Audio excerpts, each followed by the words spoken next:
Hello my dear students, आज हम देखेंगे क्लास 7th इंग्लिश का सिलेबस। एकेडमिक सेशन रहेगा 2022-23। इट मीन्स कि जो आपके एग्ज़ाम होंगे वो मार्च 23 में होंगे, 2023 में होंगे। और आपको इंग्लिश का सिलेबस जो है वो मंथ के हिसाब से डिस्ट्रीब्यूट कर दिया गया है कि आपको कौन से महीने में कौन से लेसन्स करने हैं। तो आइए देखते हैं कि आपको कौन से लेसन कौन से महीने में करने हैं, ताकि आप एक परफेक्ट लर्निंग कर पाएँ। आपके रीडिंग, राइटिंग और अंडरस्टैंडिंग तीनों अच्छे से चलती रहे। सबसे पहले आपको अप्रैल के महीने की बात करें तो आपको करना है 3 क्वेश्चंस। ये लेसन करना है 3 क्वेश्चंस, और साथ में करना है द पोएम है द स्क्विल। ये पोएम करनी है, ग्रामर एंड कंपोजिशन।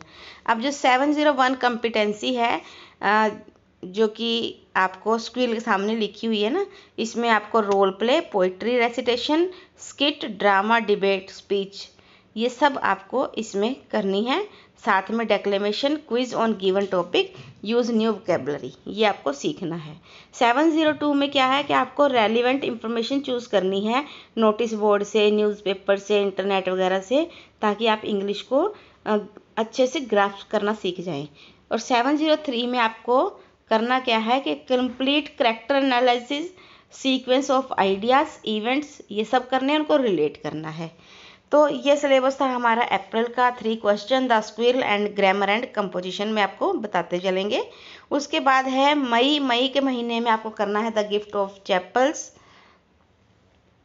उसके बाद करना है the rebel poem, the shed, ये भी पोएम है। फिर द टाइनी टीचर, ये आपको करने हैं मई के महीने में। साथ में आपको कुछ कोड दे दिए गए हैं कि आपकी कौन कौन सी कॉम्पिटेंसी क्लियर होनी चाहिए। और ब्रिंगिंग अप कड़ी, ये भी आपको मई के महीने में ही करना है। अगर हम कॉम्पिटेंसी की बात करें तो अगर 704 है, इसमें आपको क्रिटिकली थिंक करना आना चाहिए, कंपेयर करना, कंट्रास्ट करना कि अगर 2 करैक्टर हैं किसी प्ले के अंदर तो ये कैसे एक दूसरे से डिफरेंट हैं, आपको डिफरेंशिएट करना आना चाहिए। 705 में आपको आइडियाज़, किसी पैसेज और टेक्स्ट के बारे में आइडेंटिफाई करना सीखना है। 706 में आपको ओरली और राइटिंग में दोनों में ही अपने व्यूज़ लिखने आने चाहिए। ये आपको किस में करना है, 706 में। ये आप साथ साथ नोट करते रहें, आपके लिए बहुत ही वैल्यूएबल है। ग्रामर कंपोजिशन तो आपकी मई के महीने में, इवन के हर महीने में चलती ही रहेगी। उसके बाद समर वेकेशन होंगी 1 जून टू 30 जून। उसके बाद जब आप जुलाई में आएंगे तो आप करेंगे Gopal and the hilsa fish, the desert. उसके बाद ग्रामर एंड द कंपोजिशन, ये आपके जुलाई महीने का सिलेबस है। उसके बाद जुलाई महीने के लास्ट वीक में होगा आपका स्टूडेंट असेसमेंट टेस्ट। अगर हम 707 की बात करें तो यहाँ पर आपको अलग अलग मीनिंग्स, वर्ड्स के मीनिंग्स इन्फर करने आने चाहिए। साथ में आपको फॉर्मल और इनफॉर्मल लेटर करने सीखने हैं 708 के अंडर। 709 में आपको स्टोरीज़ और पोएम लिखनी आनी चाहिए। 10 में आपको पैराग्राफ 10 to 12 लाइन्स कुछ ऐसा लिखना आना चाहिए। और 712 में आपको आना चाहिए वर्ड मीनिंग डिराइव करना, ठीक। 712 में आप करेंगे मीनिंग चेक करना, स्पेलिंग वगैरह, डिक्शनरी यूज़ करना। 713 में आपको नाउन इफ़ क्लोज लगाकर, करेक्ट फॉर्म ऑफ वर्ब और contractions, tense, determiners and conjunction, ये आपका ग्रामर का सिलेबस है जो आपको करना है। उसके बाद हम अगस्त महीने की ओर बढ़ते हैं। अगस्त में the Ashes that made tree Bloom, the Ashes that, फिर आपको करना है मेड ट्रीज ब्लूम, ये करना है। साथ में आपको करना है चीवी, पोएम है ये। उसके बाद the cap and the anthem, ये भी आपको करना है। साथ में ग्रामर एंड कंपोजिशन, ग्रामर में क्या है, जैसे हमने अभी बात की थी कि आपको वर्ब्स और कॉन्ट्रैक्शन, टेंस, डिटर्मिनर, कंजक्शन है। साथ में आप डिग्री ऑफ एडजेक्टिव और यूज़ ऑफ कैन और कैन नॉट, कुड और could not, articles, framing questions, ये आपको ग्रामर का पोर्शन है जो करना है। साथ में आपको मॉडल या auxiliaries form, verb form use करनी है, डायरेक्ट इनडायरेक्ट करने हैं और एक्टिव पैसिव, ये भी आपको साथ साथ चलाने हैं अगस्त में।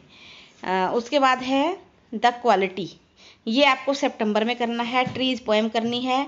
गोलू ग्रोज ए नोज और आई वॉन्ट समथिंग इन काई, ये करना है the bear story, grammar composition. ये सब आपके क्या है, सितंबर महीने का सिलेबस है। अक्टूबर में आपको करना है expert detective, mystery of the talking fan, poem है ये। उसके बाद आपको करना है चांदनी। नेक्स्ट आपको करना ग्रामर एंड कंपोजिशन। और second assessment, student assessment test भी आपका अक्टूबर के लास्ट वीक में होगा। नवंबर में आपको करना है invention of Vita Wong, dad and the cat and the tree, poem करनी है। A tiger in the house, grammar and composition. दिसंबर महीने में आपको करना है fire, friend and foe, foe का मतलब होता है एनिमी, और an alien hand, meadow surprises, poem, grammar and composition. और दिसंबर में ही आपको ये सारे करने हैं। फिर जनवरी में 1 जनवरी से 15 जनवरी तक आपकी छुट्टियां होंगी, विंटर ब्रेक। उसके बाद जनवरी में आपको एक ही करनी है, a bicycle in good repair. उसके बाद थर्ड असेसमेंट टेस्ट हो जाएगा। फेब्रवरी में आपको करना है garden snake poem, the story of cricket. साथ में never lasting, a never lasting poem करनी है, ये बहुत अच्छी पोएम है, आपको करनी है। साथ में ही ग्रामर एंड कंपोजिशन। मार्च का महीना आपका रिवीजन के लिए रहेगा, और इसी महीने के एंड में आपके एनुअल असेसमेंट टेस्ट होंगे, जिसे पार करने के बाद आप अपने स्कोर को पता करेंगे, अपनी कमियों को, अपनी खूबियों को, अपनी स्ट्रेंथ को देखेंगे, और 8th क्लास में प्रमोट हो जाएंगे। आई होप कि ये वीडियो भी आपके लिए बहुत फ़ायदेमंद रही होगी। Thank you so much, have a nice day.